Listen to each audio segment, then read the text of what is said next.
Billions Season 6. Damn, I can't believe this show is on Season 6 already.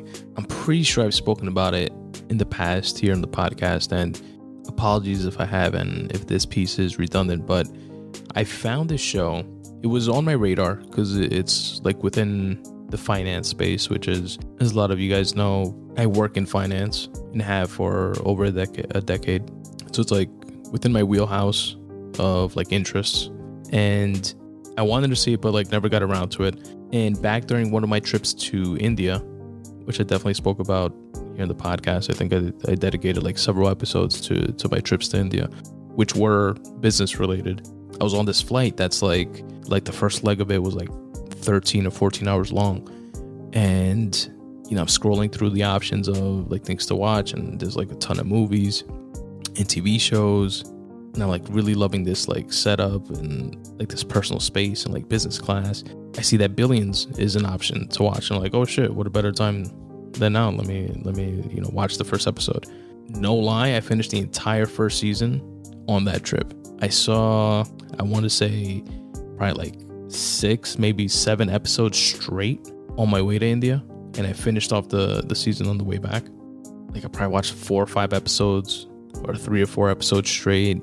Took a nap, woke up, ate something, kept watching, and I was just like hooked from the jump. And it's a series that I definitely enjoyed ever since. And I recently caught up on season 6, which I'm gonna share some of my favorite takeaways with you fine folks. But first, as per usual, I want to give a shout out to each and every one of the writers that have contributed to the show. Starting with Brian Kopelman, David Levine, and Andrew Ross Sorkin. Andrew Ross Sorkin is actually the reason why the show was on my radar, because he wrote Too Big to Fail, a book that I read about the like 2008 banking crisis and recession and collapse. And he's a co-creator along with Brian Kopelman and I believe David Levine of the show.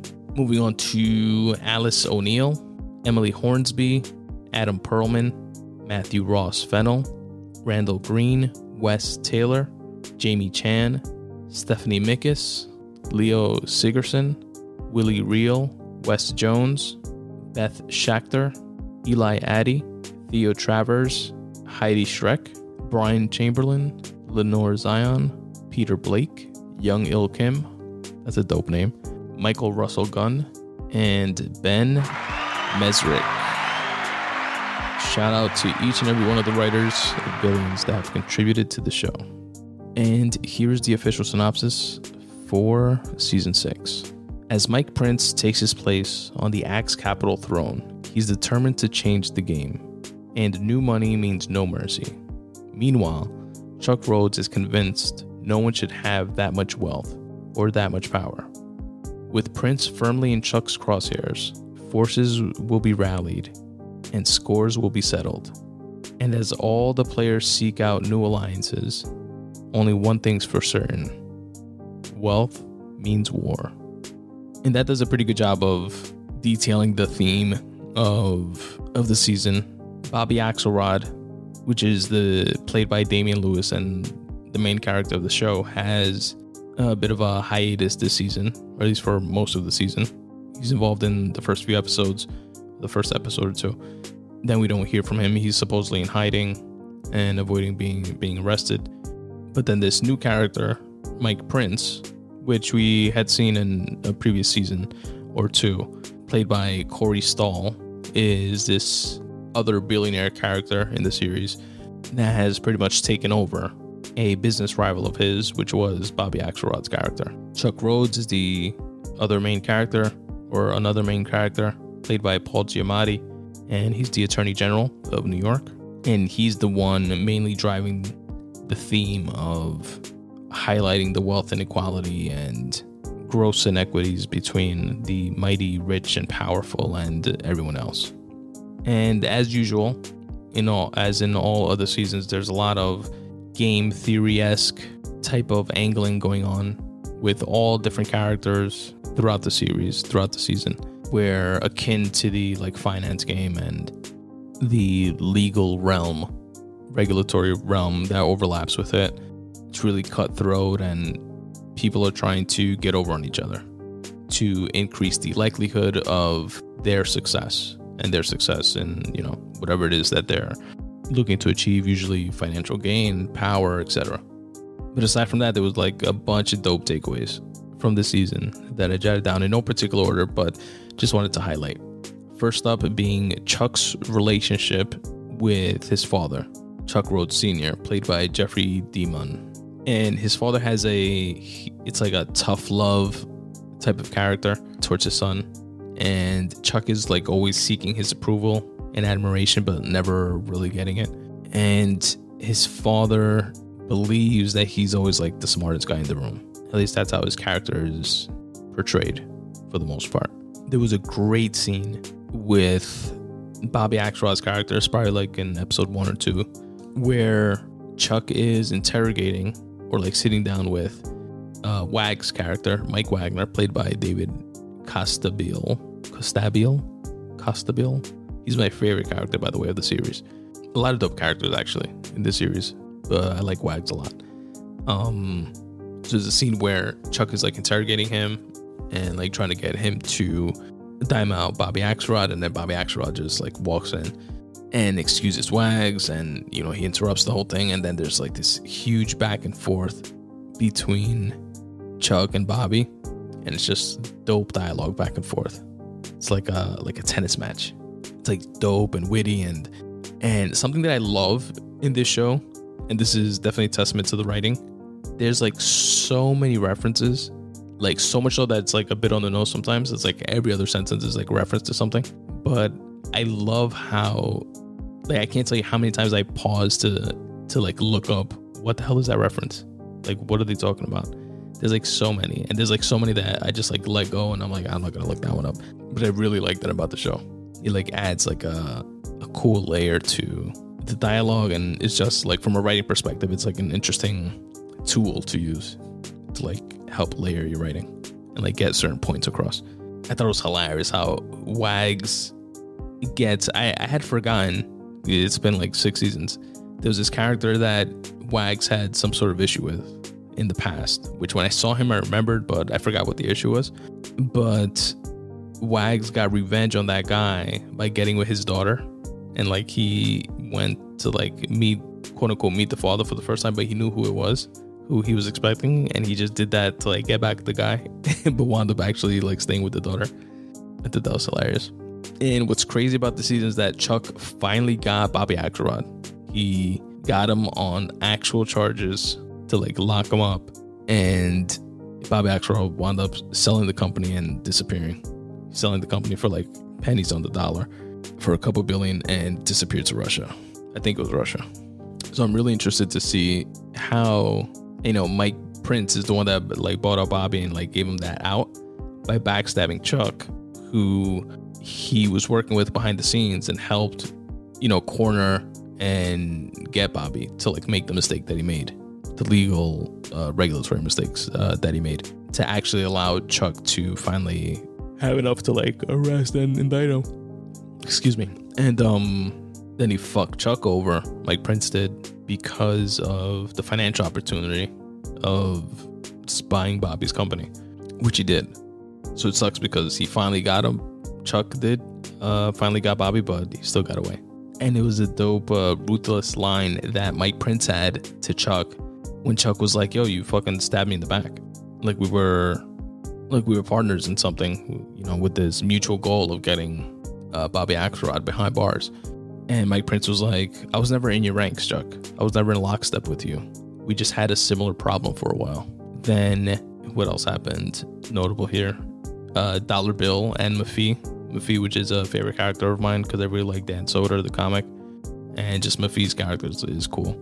They wind up leaving AXCAP when Mike Prince took over the company, and they like started out their own little hedge fund. So it sucked because I thought they were going to be off of the show as well, but they were still, they were still part of episodes like down the line, and it looks like they're still going to be around. Taylor's character I really like. She's another favorite character of mine. Taylor, played by Asia K. Dillon. And I really like how she always says exactly what she means, and she means what she says, even when she's confused about whatever it is that she's like feeling or thinking. And you see that in a lot of interactions with like her and Wendy. Wendy Rhodes' character played by Maggie Siff. Speaking of Wendy, she had a dope line that I liked when she was speaking with Ben Kim, played by Daniel K. Isaac. And she tells him that sometimes you have to feel two things at once because that's what life demands of us. You know, there was a cool episode that I liked, season 6, episode 4. Because while watching the show, I'm always like, or part of me is noticing and wondering what it is that like the people are wearing or the type of watch they have on. And, you know, it's like all this like fancy shit all over the place, right? But they have this episode 4, where each person that comes on screen, when they come on screen for the first time, or if they're like wearing something different, they'll list out the outfit and the cost of everything. And it kind of, in this cash is king world of finance that these folks live in, it shows you like this, aside from the fact that I'm like nosy and don't know like what these, you know, fancy things are, but am interested in them. Like, oh shit, what kind of watch is that? Oh, that's a dope shirt. What kind of shirt is it? Or suit, etc. Aside from that, it kind of like establishes this pseudo financial hierarchy of things and attaches like unofficial statuses to each of the characters and how they are in comparison to each of their colleagues. So that was definitely an interesting episode that I appreciated.